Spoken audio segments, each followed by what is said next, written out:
तो दोस्तों नमस्ते, प्रणाम, जय श्री राम जी, राधे राधे। आप सबकी स्वागत करती हूँ अपने यूट्यूब चैनल में। तो आज मैं बहुत ही प्यारा नेक गीत लेकर आई हूँ, आप लोग बने रहिएगा। मेरी प्यारी बहनी दीदी माताएं से हाथ जोड़ करके रिक्वेस्ट है कि हमारे इस गीत में बने रहिएगा, आधा अधूरा करके मत जाइएगा। नेक गीत है, ननद भाभी पर नोक झोंक गीत है, तो आप लोग बने रहिएगा। सुनने के लिए कैसा लगेगा कमेंट जरूर करिएगा।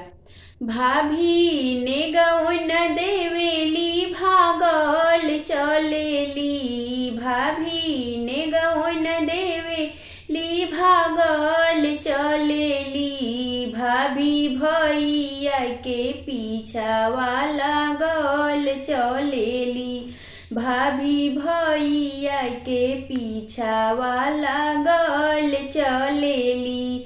भैया कहेले बहिनी देबो सोना चांदी, भैया कहेले बहिनी देबो सोना चांदी, भाभी कहेली कैसे देव देखतानी, भाभी कहेली कैसे देव देखतानी।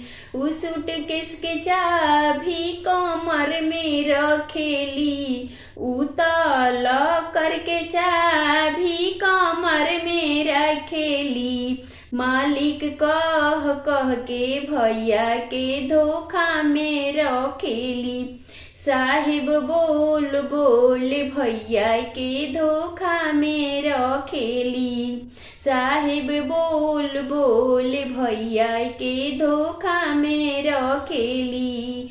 भाभी ने गौना देवेली भागल चलेली, भाभी कुछ न देवेली भागल चलेली, भाभी भैया के पीछा वाला गल चलेली, भाभी भैया के पीछा वाला गल चलेली, भाभी कुछ न देवेली भागल चलेली, भाभी कुछ न देवेली भागल चलेली। भैया कहेले बहिनी देबो तोहके गाड़ी, भाभी कहेली कैसे देव देखतानी, भैया कहेले बहिनी देव तोहके साड़ी, भाभी कहेली कैसे देव देखतानी। उता एटीएम के कार्ड ब्लाउज में रखेली, उता डेबिट क्रेडिट कार्ड ब्लाउज में रखेली, साहिब बोल बोल भैया के धोखा में रखेली, साहिब बोल बोल भैया के धोखा में रखेली।